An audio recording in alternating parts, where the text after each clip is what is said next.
ni Pastor Boyet. Amen. Hallelujah. Ang kailangan daw na makita ng mga tao sa church ay hindi si pastor, Amen. hindi rin ibang tao, kundi ang dapat na makita ng mga tao at makilala ng mga tao sa church ay walang iba, kundi dapat si Jesus Christ. Amen. Amen. Sino po sa inyo ang pamilyar sa acronym na GOAT?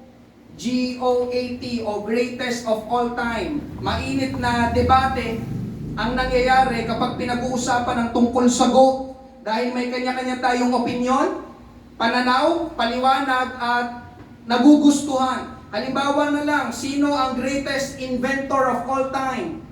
May magsasabi siguro sa inyo, si Thomas Edison. Pero sabi ng iba, hindi, si Charles Babbage. Pero sabi naman ng hindi, si Nikola Tesla. Kaya nga may mga Tesla cars ata ngayon. Amen. Iba-ibang sagot. Ganon din sa usaping sports. Sino ang greatest boxer of all time? May magsasabi siguro sa inyo, si Muhammad Ali. Pero sabi ng iba, hindi, si Floyd Mayweather Jr. Pero sabi ng Pinoy, syempre, si Manny Pacquiao. Iba-iba ang sagot. Amen. Ganon din sa larangan ng basketball. Sino ang greatest basketball player of all time? Amen. Sabi ng iba, si Michael Jordan. Sabi naman ng mga millennials, hindi, si LeBron James. Pero sabi naman ng iba, hindi pwedeng mawala si Kobe Bryant. So iba-ibang sagot. Amen. Maging sa usaping politika, sino ang greatest president of all time sa Pilipinas? May magsasabi siguro sa inyo, si Ramon Magsaysay. Sabi naman ng iba, si Ferdinand Marcos Sr. Sabi naman ng iba, si Noynoy Aquino. Sabi naman ng iba, si Rodrigo Duterte. So, iba-iba ang sagot. Amen po ba?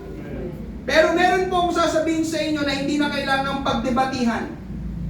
Sa maniwala po kayo sa hindi, ang ating pinakakailangan sa ating buhay, sa lahat ng panahon ay walang iba kundi ang Panginoong Hesus. Amen. Amen? Sa ating main text, isang talata lang po ito, pero napaka-powerful at napaka-truthful ng talatang ito. Basahin po natin mga kapatid, John chapter 15, verse 5. Ako ang puno ng ubas at kayo ang aking mga sanga. Ang taong nananatili sa akin at ako rin sa kanya ay mamumunga ng marami. Sapagkat wala kayong magagawa kung hiwalay kayo sa akin. Sabi sa New King James Version, I am the vine. You are the branches. He who abides in me and I in him bears much fruit. For without me, you can do nothing. Ang Panginoong Hesus ang mismong nagsasalita sa talata na yan. Si Jesus mismo ang nagsasalita sa talata na yan. Tignan nyo mga kapatid, ang sinabi niya sa bandang dulo, wala kayong magagawa. Tayo yun. Mga kausap niya, wala tayong magagawa kung hiwalay tayo sa Kanya. Amen. For without me, you can do nothing. Amen. Kaya pinamagatan ko po ang pangangaral po na ito, mga kapatid, that Jesus is our greatest need.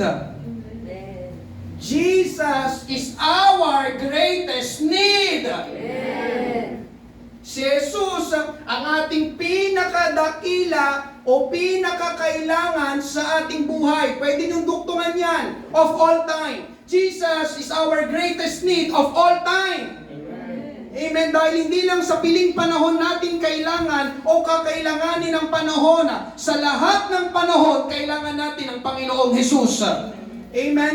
Ngayong umaga, tayo po'y manalangin. Panginoon, marami pong salamat sa umagang ito, sa bilang ng mga mananampalataya na dinako mo sa lugar na ito. Mangusap ka sa pamamagitan ng pangangaral na ito, Panginoon, ang anointing ng banal na Espiritu, Panginoon. Magpakahayag ka, magpakilala ka, ipaunawa mo, Panginoon, sa bawat isa na nasa lugar na ito na talagang kanilang makilala, Panginoong Hesus, na ikaw ang kanilang pinakakailangan sa kanilang buhay, na kung wala ka, Panginoon, ay tunay na wala kaming magagawa. Ito po ang aming panalangin sa pangalan ni Jesus. Lahat ay magsabi na Amen. Palakpakan natin ang ating Panginoon. Praise God. Yun lang po natin pag-usapan, the temptation to be like God. Amen. Ito po ang tukso sa lahat ng tao, ang maging katulad ng Diyos. Ito po ay nagsimula sa isang anghela na ang pangalan ay Lucifer. Mababasa natin sa Isaiah chapter 14, verses 13 to 14, sinabi mo sa iyong sarili, that's Lucifer, aakit ako sa langit at ilalagay ko ang aking trono sa itaas ng mga bituin ng Diyos. Uupo ako sa itaas ng bundok na pinagtitipunan ng mga Diyos sa bandang hilaga. Aakit ako sa itaas ng mga ulap at magiging gaya ng kataas-taas ng Diyos. Tignan niyo mga kapatid ang sinabi ng anghel na ito. Amen? Aakit ako sa itaas ng mga ulap at magiging gaya ng kataas-taas ng Diyos. Ang ibig niyang sabihin talaga dyan ay gusto kong maging Diyos. I want to be like God. Gusto ko rin maging kagaya, katulad ng Diyos. At kung babalikan po natin ang nangyari sa Genesis, ganyan ang ipinantukso ni Lucifer na naging Satanas sa tao. Kay Adan at kay Eva. Genesis 3:4-5, subalit sinabi ng ahas sa babae, tiyak na hindi kayo mamamatay, sapagkat nalalaman ng Diyos na kapag kayo'y kumain noon ay mabubuksan ng inyong mga mata. Tingnan nyo kasunod na sinabi, at kayo'y magiging kagaya ng Diyos, na nakakakilala ng mabuti at masama. Pareho ng binasa natin kanina. Sabi ni Lucifer, gusto kong maging kagaya ng Diyos. Ngayon, nang tutuksohin na o nang tinutokso na niya ang tao, hindi pwede yun kainin. Ang totoo pa nga, kapag kinain niyo yun, magiging kagaya kayo ng Diyos. At alam po natin ang kwento mga kapatid, kinain nga nila Adan at Eva yung bunga na pinagbabawal ng Diyos na kainin. Ibig sabihin, nahikayat sila. Ibig sabihin, gusto nga nilang maging kagaya ng Diyos. That's human. Tao yun. Si Adan at sina Eva. So nagsimula kay Lucifer, tapos isinalin o inimpluwensya niya sa tao, at pagtapos ng pangyayari na yon, nagpatuloy ang hangarin ng tao na maging kagaya ng Diyos o maging Diyos. Amen? May isang tagpo sa Bible, Genesis pa rin ito. Amen? Ito yung kwento ng Tore ng Babel. Genesis 11:1-4. Noon, ang buong lupa ay iisa ang wika. Amen? Kaya kung may mga nagtatanong mga kapatid, bakit iba-ibang lengguwahe natin, salita natin, itong pinanggalingan, balikan nyo lang itong Genesis chapter 11. Noon, iisa lang ang wika at magkakatulad ang salita. Sa kanilang paglalakbay sa silangan, nakatagpo sila ng isang kapatagan sa lupain ng Shinar at sila'y tumira doon. At sinabi nila sa isa't isa, "Hali kayo, tayo'y gumawa ng mga tisa at ating lutuing mabuti." At ang kanilang bato ay tisa at alkitran ang kanilang semento. Sinabi nila, "Hali kayo, magtayo tayo ng isang lungsod at isang tore na ang taluktok nito ay hanggang sa langit at gumawa tayo ng pangalan para sa ating mga sarili. Baka tayo magkawatak-watak sa ibabaw ng buong lupa." Pansinin niyo pong sabi nila mga kapatid, magtayo ng tore na aabot sa langit. Hindi po nila dyan aabutin ng langit para makita at makilala ang Diyos, kundi kapag pinag-aralan niyo po yan mga kapatid, gusto nilang abutin ng Diyos dahil gusto nilang maging kagaya, kapantay ng Diyos. Kasi tingnan niyo sinabi nila, gagawa tayo ng pangalan, hindi para sa Diyos, kundi para sa ating mga sarili. Amen? Gusto ng tao na maging kapantay, katulad, kagaya ng Diyos. At sino pong naniniwala mga kapatid na hanggang ngayon ay yun pa rin ang gusto ng tao? Ang ibig sabihin na maging kagaya ng Diyos ay siya ang magpapasya, siya ang magdidikta, amen, siya ang masusunod, siya ang may control, at walang dapat na makialam sa Kanya. Kaya ang tanong ngayong umaga, ikaw ba ang Diyos sa iyong buhay? I want to be like God who make this is my life. And I can do anything I want. Yun yun. Yun ang espiritu ng dyablo. Ako ang masusunod. Ako ang may control. Amen? Alam natin mga kapatid, yun ang nangyayari sa maraming tao ngayon. Ang daming tao ang naghahangad ng mataas na posisyon. Amen. Alam niyo, naniniwala ako mga kapatid, kung lahat ay pwedeng maging pangulo ng bansa, lahat tayo pangulo.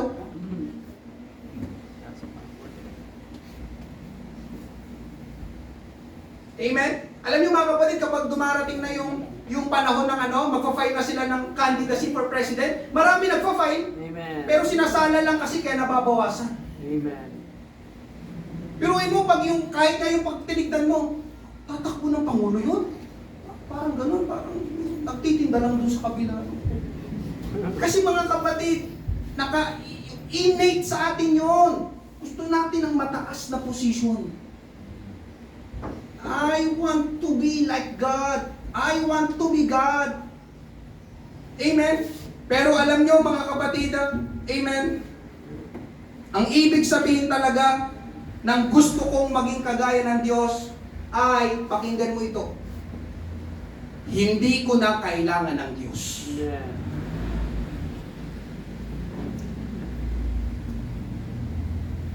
Yun ang ibig sabihin talaga nun. Yung si Lucifer, gusto ko maging kagaya ng Diyos, ang gusto niya talagang sabihin, ayoko nang pasakop sa Diyos.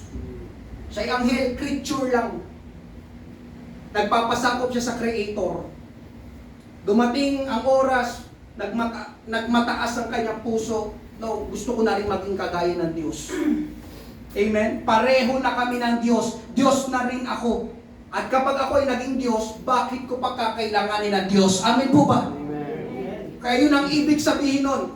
Yung mga tao na gusto maging kagaya ng Diyos, ibig sabihin, ayaw mo na na ikay pasakop sa Diyos. Bakit ko pa kailangan ng Diyos? Hindi ko na kailangan ng Diyos. Subalit ngayong umaga mga kapatid, nais kong sabihin sa bawat isa na hindi pwede na maging kagaya o kapantay natin ng Diyos. Amen. Amen. Dahil mga kapatid, ito ang totoo, nag-iisa lang ang Diyos at siya lang ang Diyos. Amen. Amen. Isaiah 44 verse 6 at 8. Itong sinasabi ng Panginoon, ang hari at tagapagligtas ng Israel, ang Panginoon ng mga hukbo. Ako ang simula at wakas ng lahat. Maliban sa akin ay wala nang iba pang Diyos. Amen. Huwag kayong matakot o kabahan man. Hindi ba't ipinaalam ko na sa inyo noong una pa ang layunin ko sa inyo? Kayo ang aking mga saksi. Mayroon pa bang ibang Diyos maliban sa akin? Wala! With exclamation point. Nakikita nyo ba dyan sa inyong harapan? Mayroon pa bang ibang Diyos maliban sa akin? Wala! Wala na akong alam na iba pang batong kanlungan maliban sa akin. Mga kapatid, nag-iisa lang ang Diyos. Amen. Siya lang ang Diyos ng langit, ang nag-iisang Diyos. Amen. Kaya nang hinangad ni Lucifer na maging kagaya o kapantay ng Diyos, alam niyong ginawa sa kanya ng Diyos? Ibinagsak siya ng Diyos. Dahil hindi pwede na magkaroon pa na kagaya ng Diyos.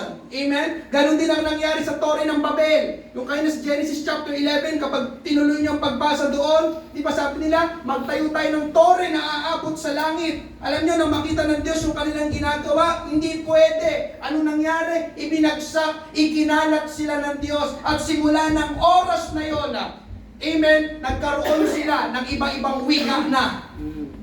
Sabi kayo na noon, isa lang ang wika, pero ikinalat sila ng Diyos. Ito siguro naging Bisaya, naging Waray, naging Kapampangan, naging Ilonggo. Amen. Pag pumunta kayo sa iba't ibang bansa mga kapatid, napakaraming language. Amen. Amen. Hindi mo nga alam tisa na. Amen. Ba, may Chinese, di ba? Ano salita yun? Chamba, mga ganun. Diba? Dito nga lang sa Pilipinas walong ewan ko, 8 ata o 10 lingwahe na dito pa lang sa Pilipinas. Amen. May Pangasinense, may Ilocano. Amen. Kaya, pero nung oras na yon, nagmataas ang tao, ibinagsak sila ng Diyos. Yun din ang mangyayari mga kapatid sa bawat isa na magnanais na siya'y maging Diyos. Mag-ingat ka. Dahil baka ibagsak ka ng Diyos. Amen po ba?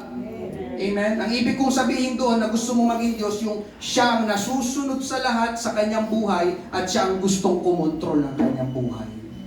Amen? Anong nangyari pagtapos kainin nila Adan at Eva ang bunga na pinagbabawal ng Diyos kainin? Bumagsak ang tao sa kasalanan. Kaya mahalagang tandaan mga kapatid, ang anumang pagmamataas ay ibinabagsak ng Diyos. Sabi ko, ang anumang pagmamataas ay ibinabagsak ng Diyos. Amen. Pakinggan ninyo ito mga kapatid. Amen. Problema palagi ang dulot sa atin ng paghahangad na maging Diyos ng buhay natin. Sabi ko, problema palagi ang dulot sa atin ng paghahangad, pagnanais na maging Diyos ng buhay natin. Nangaral ako last Thursday, midweek service. Amen? Nangako ang Diyos kay Abraham na magkakaroon sila ng anak ni Sarah, pero hindi nakapaghintay sina Abraham. Anong ginawa nila? Gumawa sila ng ibang paraan. Pinangunahan nila ang Diyos. Ang sabi ng Diyos, bibigyan ko kayo ng anak, Abraham, Sarah. Kaya lang ilang taon kasi ang lumipas. 11 years na. Wala pa yung pangako ng Diyos. Wala pa rin silang anak. Kaya ang ginawa nila, Abraham at Sarah, tayo na lang ang gumawa ng ibang paraan. Nagsimula na silang maging Diyos ng kanilang buhay. Sabi ni Sarah kay Abraham, meron siyang alipin, si Hagar. Abraham, sipingan mo yung alipin kong si Hagar. Pero ang tanong, yun ba ay utos ng Diyos? Yun ba ang paraan ng Diyos? Yun ba ang pangako ng Diyos? Paraan na ng tao yun. Amen? Sumiping naman si Abraham. Amen? Nabuntis yung alipin na si Hagar. Pero mga kapatid, yun nga yung pangangaral ko last Thursday, yung kanyang pagbubuntis ay isang malaking pagkakamali. Amen. That's a mistake. Kaya alam nyo mga kapatid, listen, magkakamali ka kapag pinangunahan mo ang Diyos. Amen. Magkakamali ka. Magkakamali ka. Pag ang nasunod, yung tibok ng iyong puso. Kaya huwag kayong maniwala doon sa slogan na follow your heart. No! Amen. It's a lie from hell. Don't follow your heart. Follow Jesus. Amen. Follow His Word. Sabi ng Bible, ang ating puso, mandaraya. Kaya hindi lahat ng nararamdaman mo totoo, hindi lahat ng nararamdaman mo tama, hindi lahat ng nararamdaman mo makakabuti sa'yo. Amen. Don't follow your heart. Amen. Ano nangyari kay Abraham, kina Sarah? Pinangunahan nila ang Diyos. Hanggang ngayon, nandyan ang consequences. Dahil yung ipinanganak ni Hagar, si Ismael, siya ang pinakaninuno ng mga Arabo. Nagalit ngayon sa Israel. Anong consequence? Hanggang ngayon, nangyayari. Amen? Hallelujah. Tapos sa inyong personal na lang na pagbabasa mga kapatid sa Book of Joshua, amen, gumawa pa ako ng isang halimbawa. Ito yung pinapasok na ng Israel ang lupang pangako. Ang unang nakaharap nila ay ang bayan ng Jericho. Alam niyo po ba yung kwento? Amen. Natalo nila ang Jericho. Tapos yung kasunod na bayan, ang pangalan ay AI. Hindi ko nga alam kung doon ba galing yung AI na nauuso ngayon. Pero nasa Bible po yung basahin niyo, yun po ay isang lugar. After Jericho, ang kasunod na kakaharaping bayan ng Israel, ang pangalan ay AI. Amen, mababasa niyo po yun sa Joshua chapter 7. Lumaki ang ulo ng mga Israelita. Nagmataas ang kanilang puso dahil mas maliit na lugar lang ang AI kumpara sa Jericho. Kaya ang ginawa nila, hindi na sila kumonsulta sa Diyos. Sila na ang naging Diyos. Ang sabi nila, total maliit lang naman na bayan ng AI.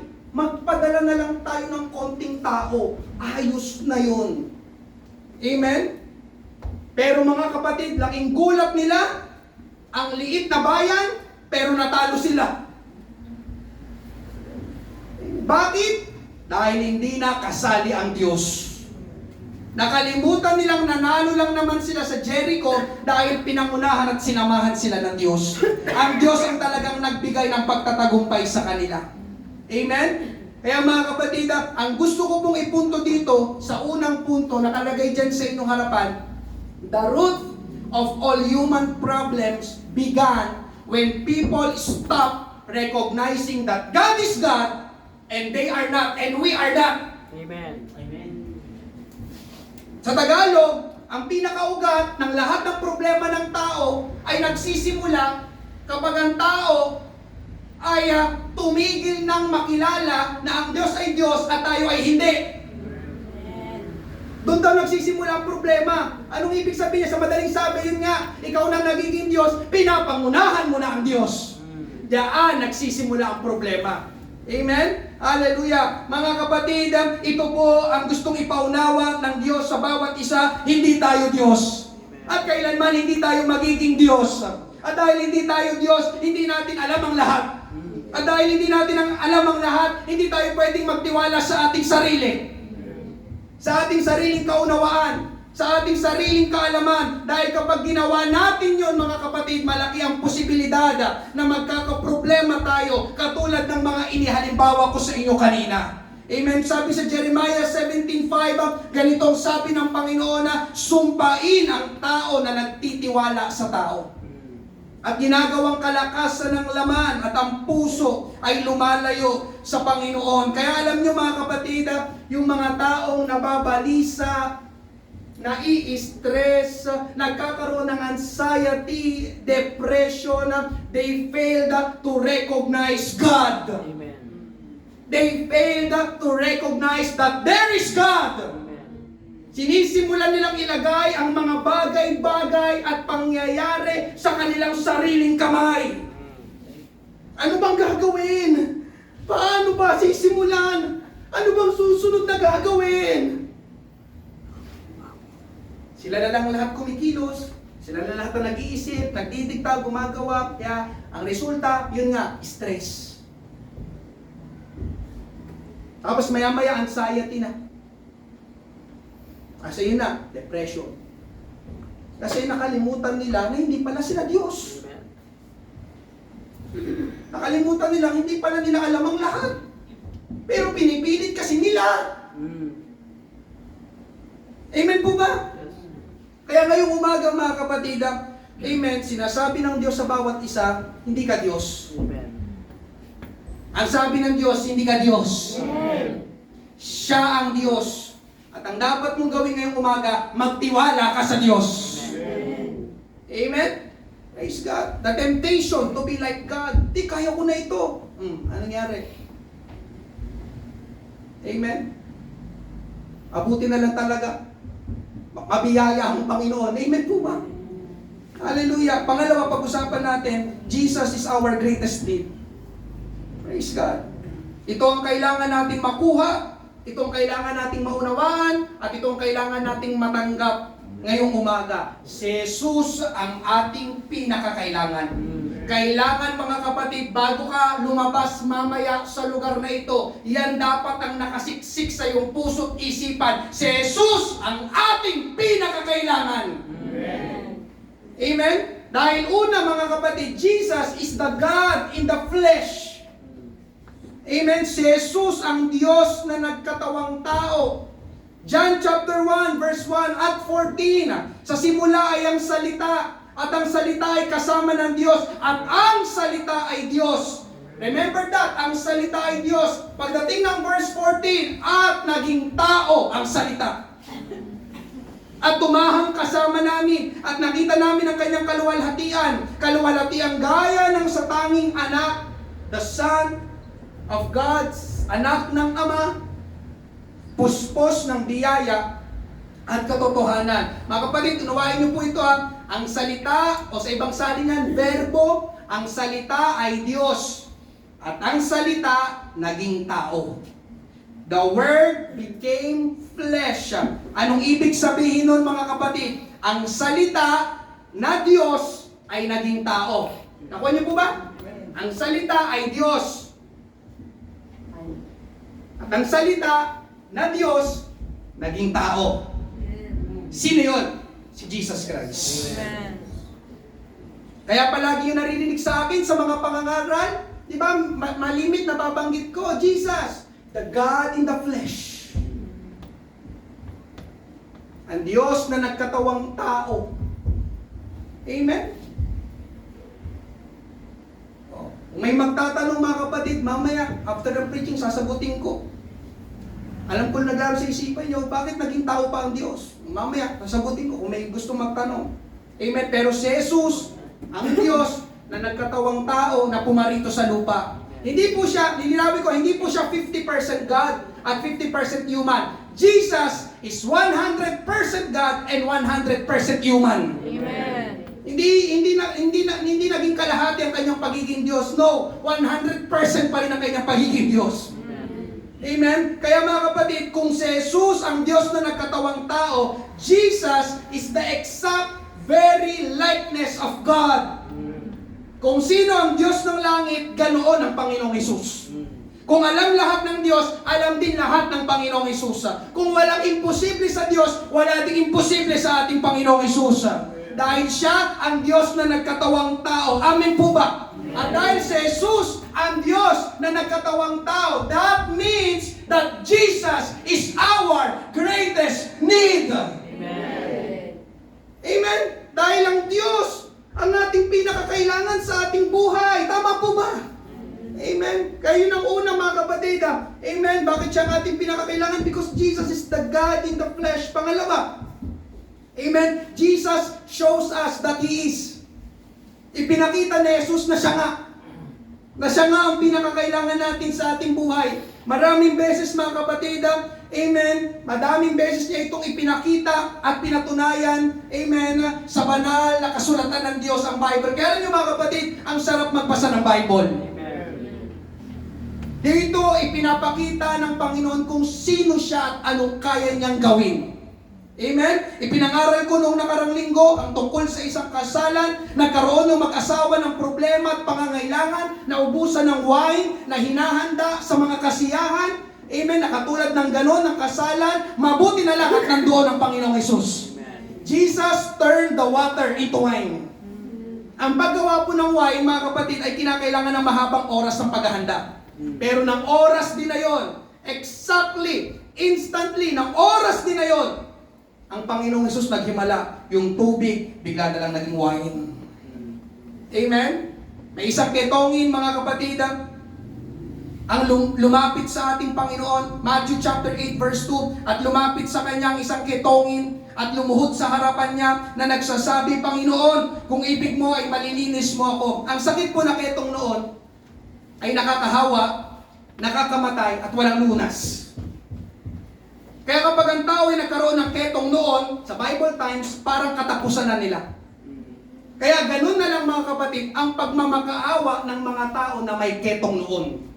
Tingnan niyo ang sabi mga kapatid, lumuhod siya sa harapan ng Panginoon. Panginoon, kailangan ko ng kagalingan, may ketong ako, wala itong lunas, mamamatay ako. Kaya kasi may mga ketong noon, outcast sila. Hindi sila pwedeng sumali sa mga community, sa mga pag-gathering, katulad ng ganito, kasi nakakahawa nga. Outcast. Lagi silang isolated. Kaya tingnan nyo mga kapatid, lumuhod siya, nagmamakaawa, mabuti na lang mga kapatid, at tama ang nilapitan ng ketongin na ito. Ang Panginoong Hesus. Matthew 8:3, iniunat ni Jesus ang kanyang kamay at tinawakan niya ito na nagsasabi, ibig ko, maging malinis ka, at nalinis kaagad ang kanyang ketong.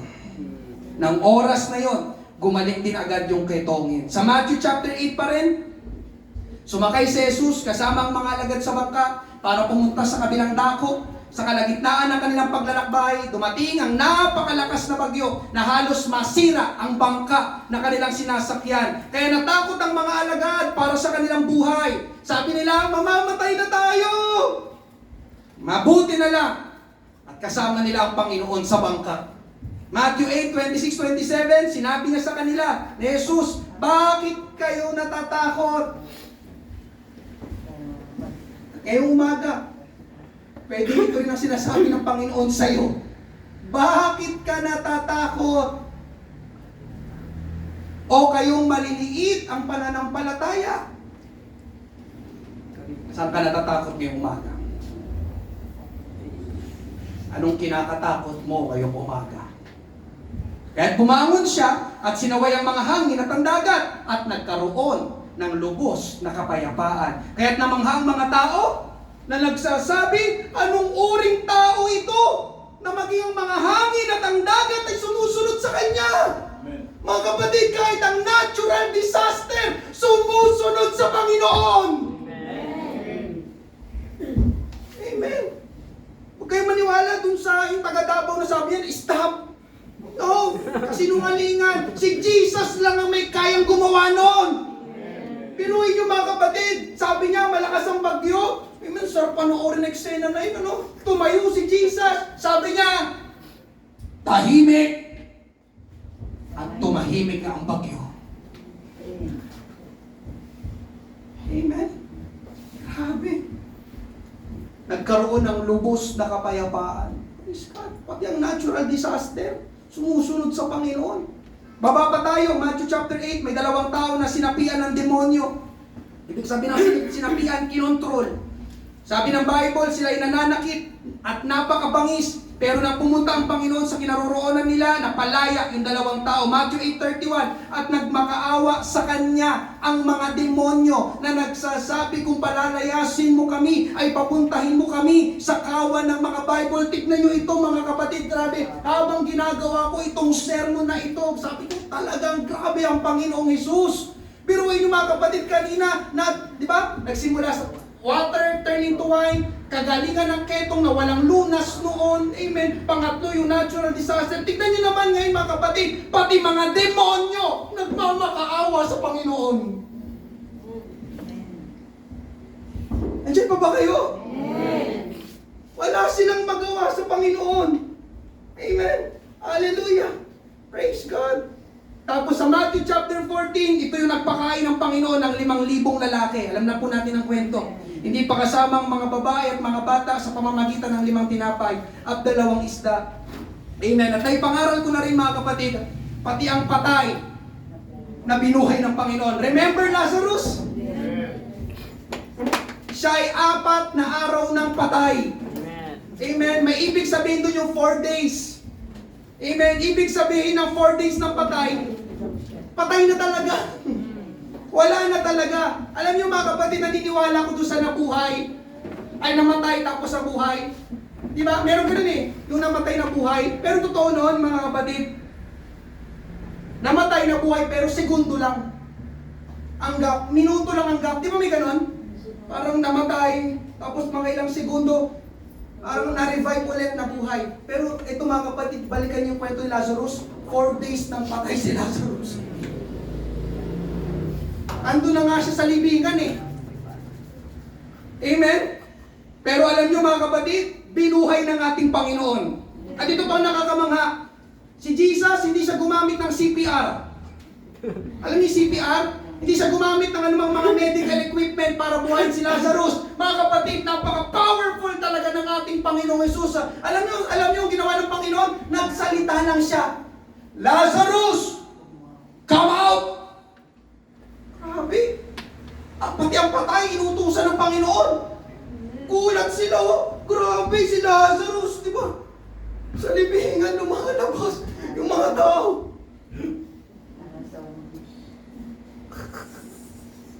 Grabe. Salita lang. Lazarus, lumabas ka!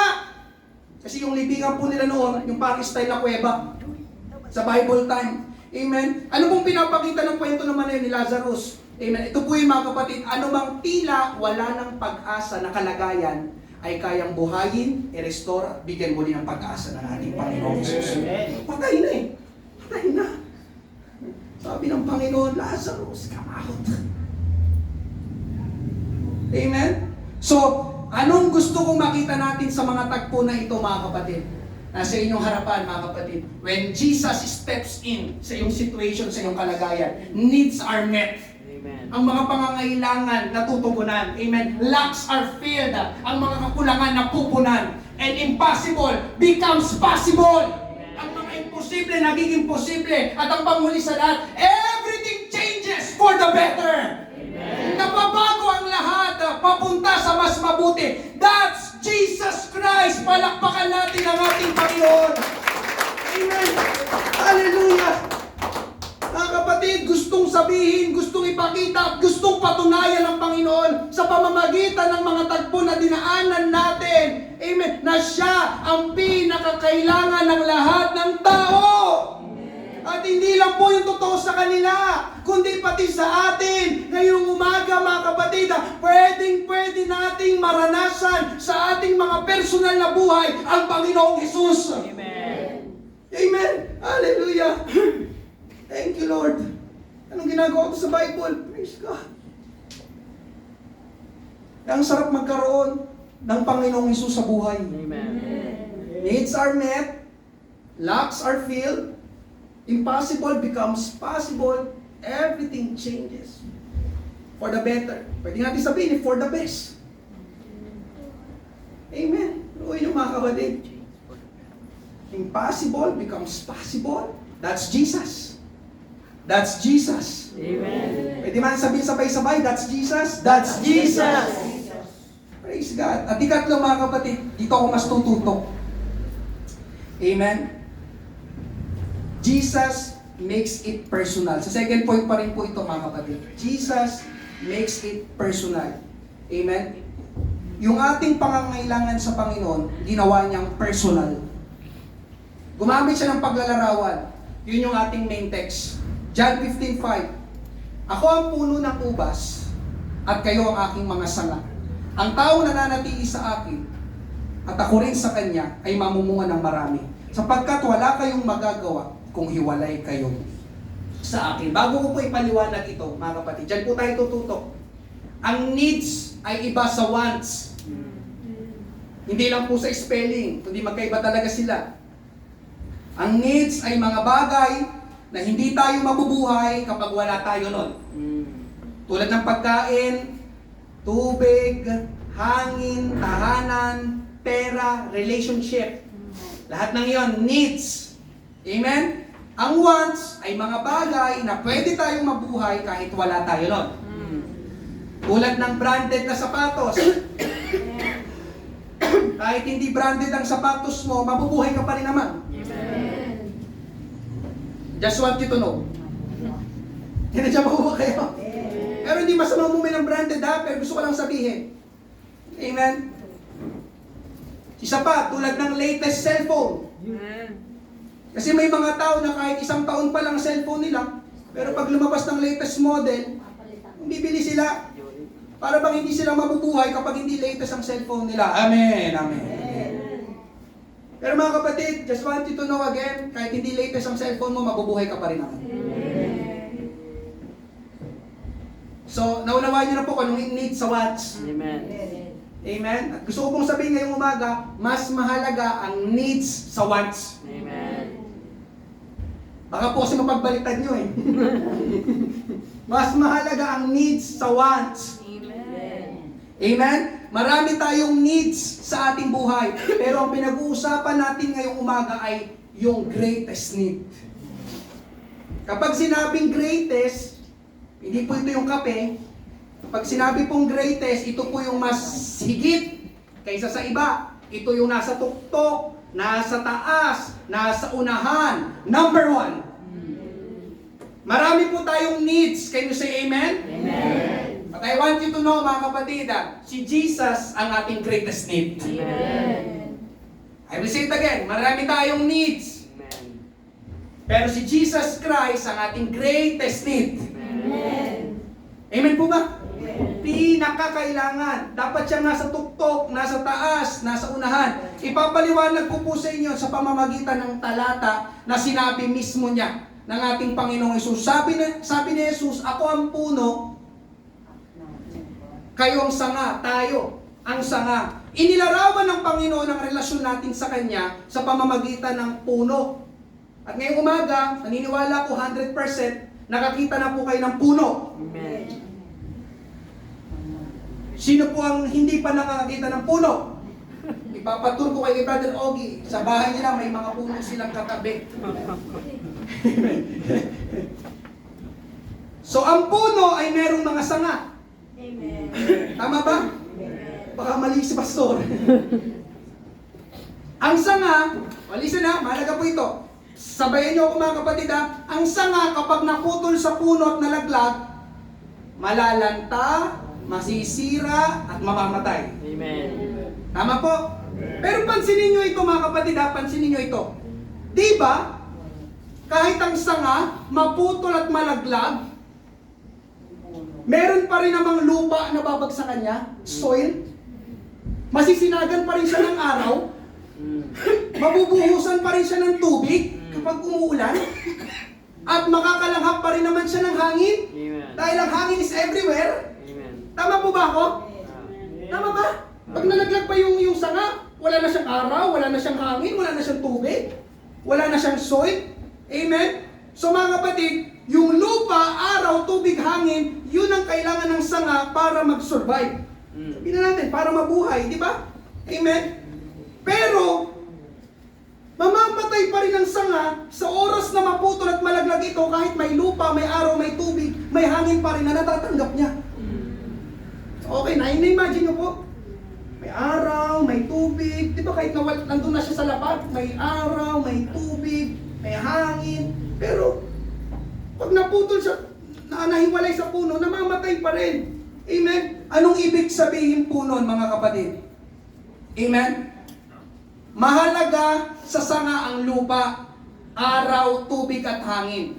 Pero, mas mahalaga sa sanga yung puno. Amen.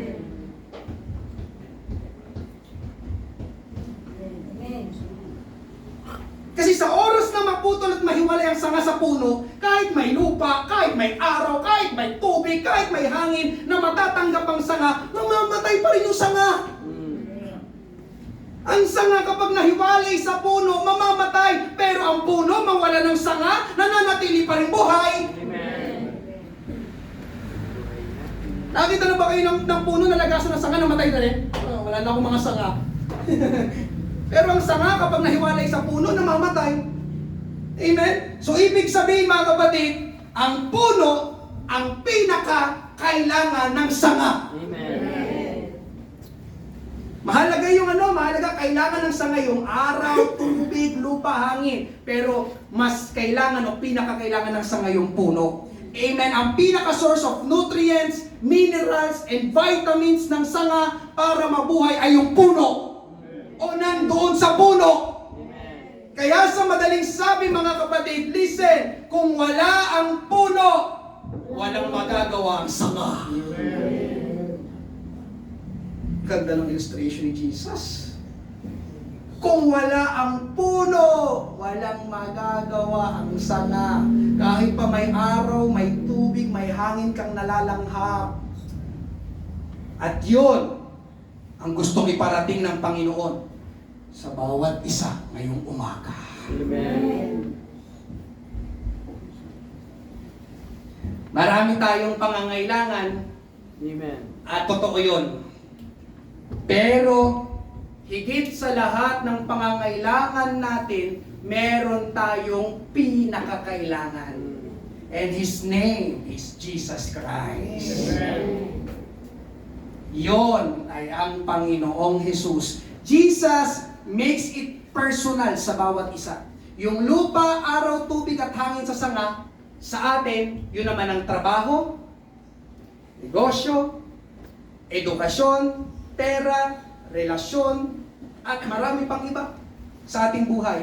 Kanina, ang pinag-uusapan natin ay tungkol sa physical needs. So sa second point, di ba, pagpapagaling, pagpapalaya, pagpaprovide. Pero dito mga kapatid, sa ikatlong bahagi ng second point, gusto na rin isali ng Panginoon pati ang spiritual needs na mas mahalaga kaysa sa physical needs. Amen. By the way, mga kapatid, si Jesus kaya i-provide all of our needs. Amen. Physical needs, social needs, mental needs, emotional needs, spiritual needs. All of those needs. Amen.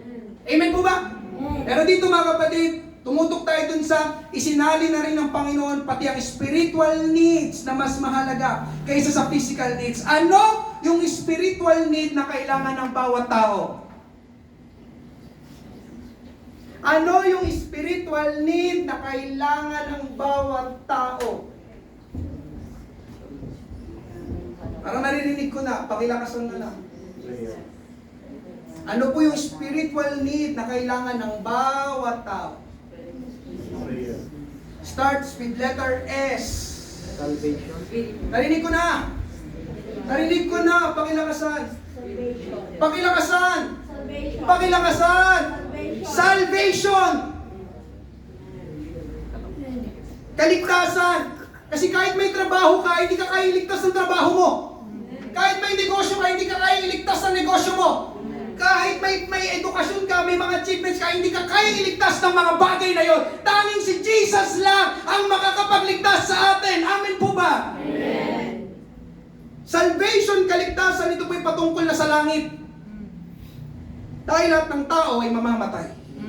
Whether you like it or not. At kapag ang tao ay namatay, langit o impyerno lang.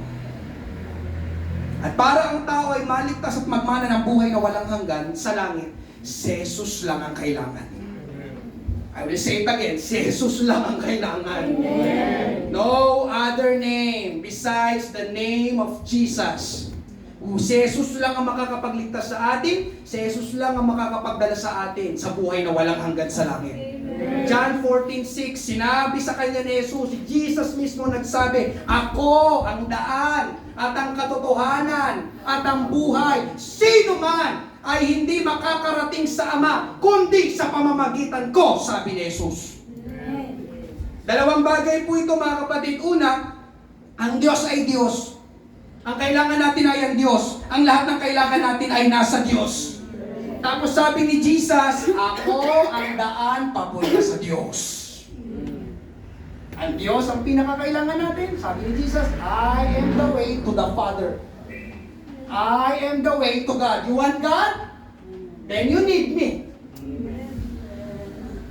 Andiyan ba po ba kayo? You want God? Then you need me. Because I am the only way, I am the real way, and I am the true way. Sabi ng ating Panginoong Hesus. Para makilala at maranasan natin ang Diyos, si Jesus ang kailangan natin. At ikalawa, mga kapatid, ito ay tumutukoy sa buhay na walang hanggan sa langit. Kasi ang Diyos ay nasa langit. Parang hindi kayo sigurado. Sabi ko, kasi ang Diyos nasa langit. Amen. At para ang tao makarating sa langit, kung nasaan ang Diyos, si Jesus ang kailangan. Sino man ay hindi makakarating sa Ama, kundi sa pamamagitan ko. Sino man hindi ka makakarating sa langit, sabi ni Jesus, kung wala ako. Andiyan ba po ba kayo? Amen. I pray mga kapatid, maunawaan niyo yung pangangaral na ito ngayong umaga. Andiyan pa po ba kayo? Ganito po yan mga kapatid ha. Kahit ang ganda ng trabaho natin, para po sa atin lahat ito. Kahit ang ganda ng trabaho natin, pero kung wala naman si Jesus sa buhay natin at hindi naman tayo ligtas, anong silbi ng trabaho natin? Kahit lumalago ang negosyo natin, pero kung wala naman si Jesus sa buhay natin at hindi naman tayo ligtas, anong silbi ng negosyo natin? Kahit ang saya-saya ng pamilya natin, pero kung wala naman si Jesus sa pamilya natin at hindi tayo ligtas, anong silbi ng pamilya natin? Kahit ang lusog-lusog ng katawan natin, pero kung wala naman si Jesus sa buhay natin at hindi naman tayo ligtas, anong silbi ng kalusugan natin? Andiyan pa po ba kayo? Amen? Sabay po kayo mga kapatid. Pinapalalim natin. Amen? Sabay po kayo. Kaya balikan na natin yung ating main text. Bakit sinabi ni Jesus yun? John 15:5, ako ang puno ng ubas. Kayo, kasama ako, tayo, ang mga sanga. Ang taong nananatili sa akin at ako rin sa kanya, mamumunga ng marami. Sapagkat, yun ang mahalaga dun eh, yung bandang dulo eh, sapagkat wala kayong magagawa kung hiwalay kayo sa akin. Sabi ni Jesus, wala. Gawin mo na ang lahat ng gusto mong gawin, pero kung hiwalay ka sa akin, sabi ni Jesus, wala kang magagawa. Amen? Mga kapatid, amen? Hallelujah. Para bang sinasabi ni Jesus dyan, meron man kayo ng lahat ng bagay dito sa mundo, pero kung wala naman ako, sabi ni Jesus, wala pa rin kayong magagawa. Amen? Ang sanga na nahiwalay sa puno, listen, ang sanga na nahiwalay sa puno ay nawawala ng kwenta. Nawawala ng halaga. Kaya ganun din mga kapatid. Sino mang tao na nahiwalay sa Panginoong Hesus, nawawala ng kwenta Amen. ang kanyang buhay. Kahit nasa kanya pa lahat ng mga bagay sa mundo ito. Yes, may soil, may araw, may tubig, may hangin, pero kung wala ang Panginoong Hesus, sabi ng Panginoon, anong silbi ng mga bagay na yan? Amen? Kaya ngayong umaga mga kapatid, without Jesus, or apart from Jesus, we are nothing. Without Jesus, apart from Jesus, we are nothing. Amen? Hallelujah. May isang tagpo pa mga kapatid sa Bible, si Moses, kasama ang buong Israel. Sila ay naglalakbay na papuntang Promised Land. Inilarawan ng Bible ang Promised Land na mabunga, malago, mayaman sa lahat ng bunga ng punong kahoy. In short, yung Promised Land, napakagandang lugar. Napakayaman na lugar. Napakasaganang lugar. Amen po ba? Pero alam niyo mga kapatid, may sinabi si Moses na nakakatawag ng pansin. Nadaanan namin ito sa aming discipleship na nakatawag din ang aking atensyon. Sabi niya, Exodus 33 verse 15, sinabi ni Moises sa kanya, kausap niya dito ang Panginoon, ang Diyos, kung hindi po ninyo kami sasamahan, huwag niyo na lang po kaming paalisin sa lugar na ito. Wala pa sila sa Promised Land. Papunta pa lang sila.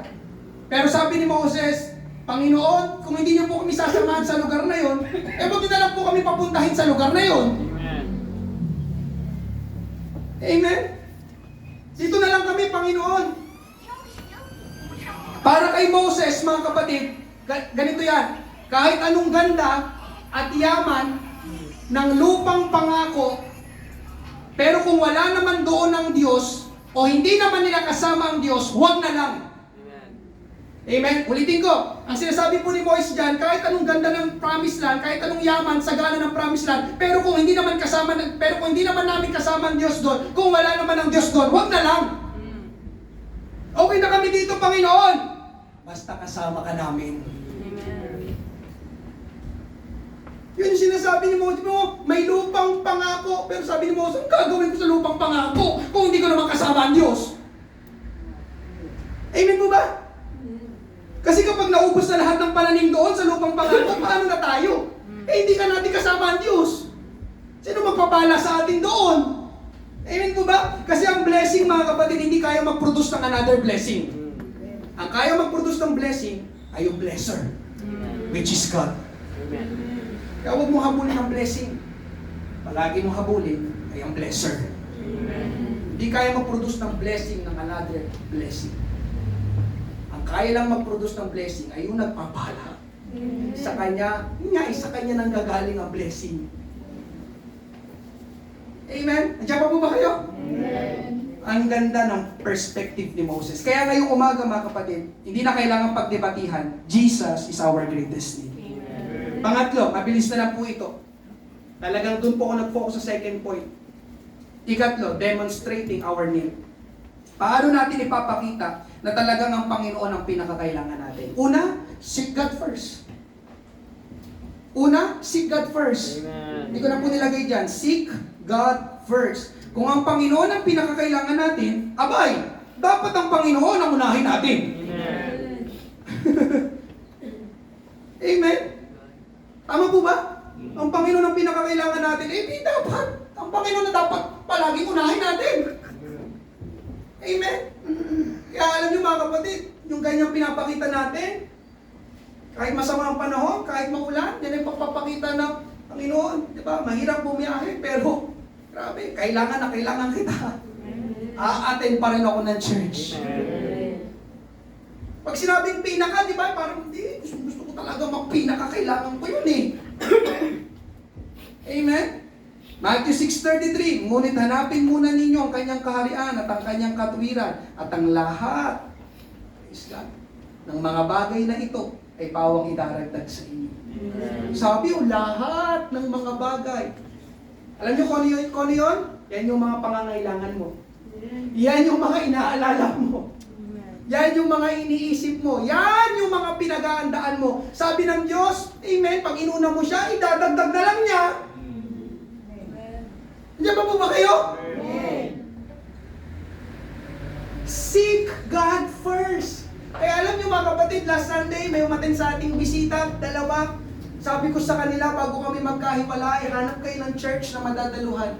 Kasi nagtatrabaho silang dalawa, taga Guadalupe pa eh. Sabi ko, hanap kayo ng church na madadaluhan. Welcome kayo dito.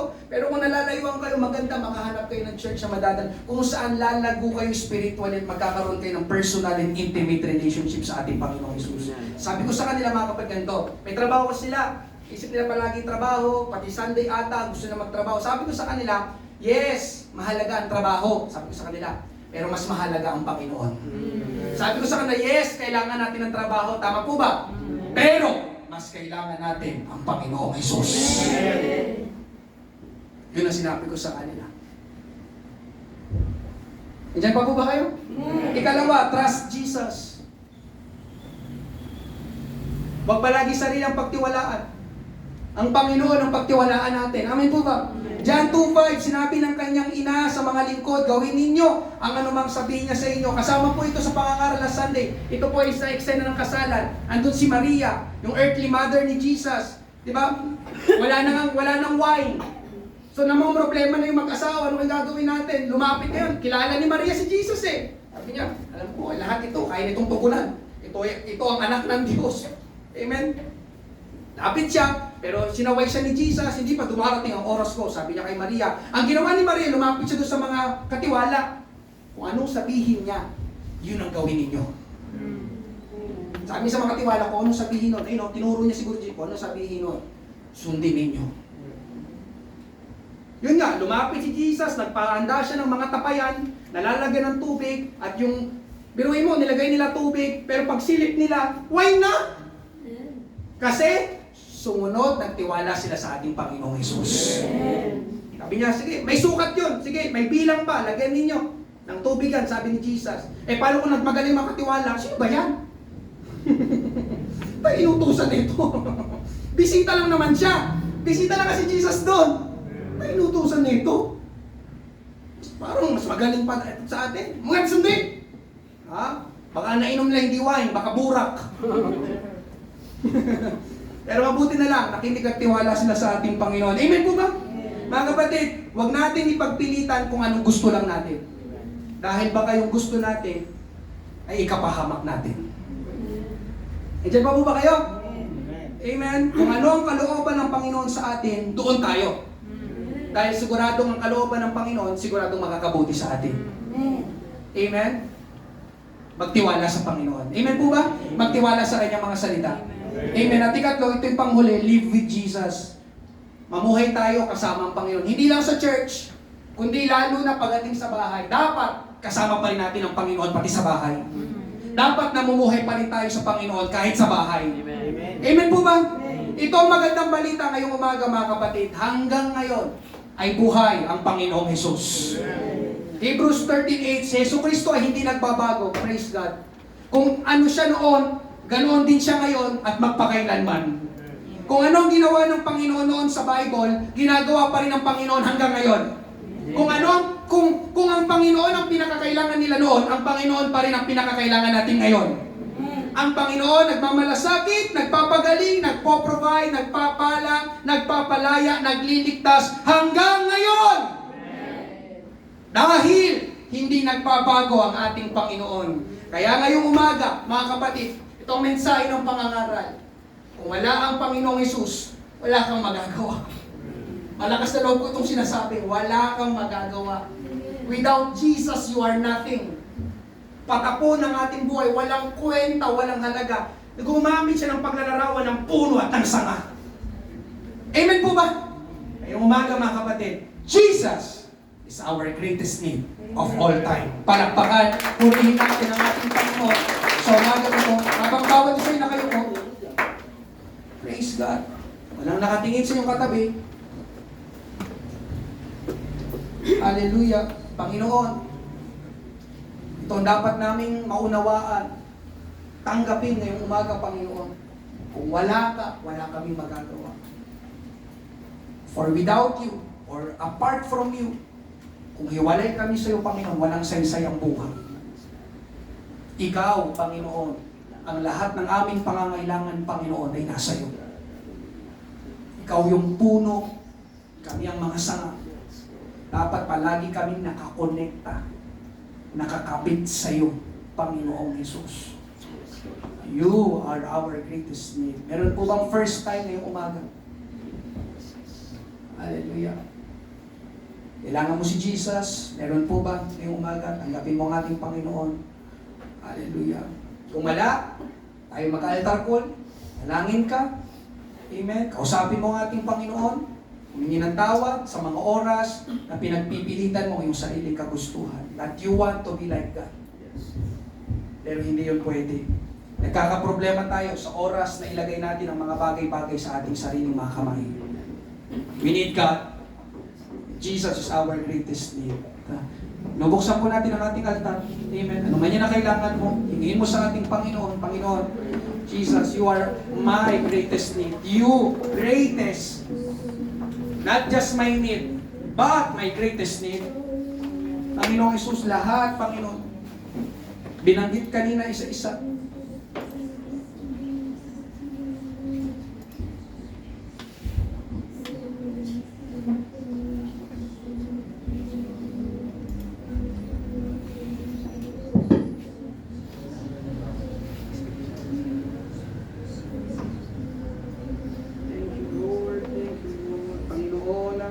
Narito, O Diyos, ang iyong mga anak, Panginoon, mangusap ka sa bawat isa. Hanggang sa kanilang pag-uwi mamaya, Panginoon, marami kaming mga pangangailangan, O Diyos. Pero Ikaw, ang aming pinakakailangan, Panginoon Jesus. At hindi yun nagbabago, sapagkat hindi ka nagbabago. Panginoon, ang mga ginagawa mo noon na mga himala ay kaya mo pa rin gawin hanggang sa oras na ito. Hallelujah. Ang iyong pagmamalasakit, pagpapahalaga sa amin, hindi nagbabago. Kaya mo pa rin magbago ng mga buhay ngayong umaga, kaya mo pa rin magpagaling, kaya mo pa rin magpalayas, kaya mo pa rin magligtas, at kaya mo pa rin mag-provide, magpala, Panginoon, sa umaga. Lord, we plead the blood of Jesus. We rebuke, Panginoon, sickness and disease, Panginoon, to come out of her body sa pangalan ni Jesus, sa pangalan ni Jesus. Hallelujah. Thank you, Lord. Lord, touch every life. Touch every life, Panginoon Jesus. Hallelujah. Panginoon, hallelujah. Mawala ng lahat, Panginoon. Huwag lang ikaw, Panginoong Jesus, sapagkat ikaw ang aming pinakakailangan. Hallelujah. Glory, glory, glorify your name. Praise God. Thank you, Lord. I speak Jesus.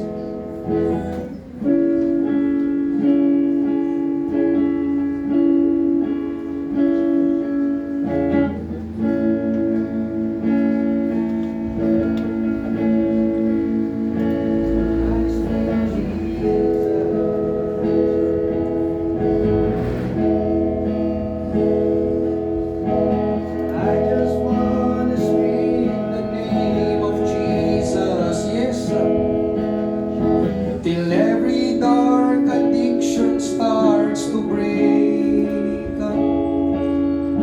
declaring there is hope and there is freedom. Yes, amen. I speak Jesus, Lord, you're all I need, you're all we need, Panginoong Jesus, because your name is power, your name is healing, your name is life.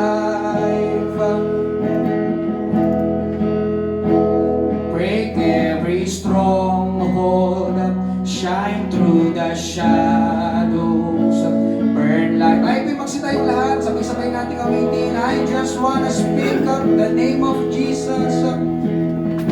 I just wanna speak the name of Jesus. Over fear and all anxiety, to every soul held captive by depression, I speak Jesus, 'cause your name is power, 'cause your name is power, your name is healing, your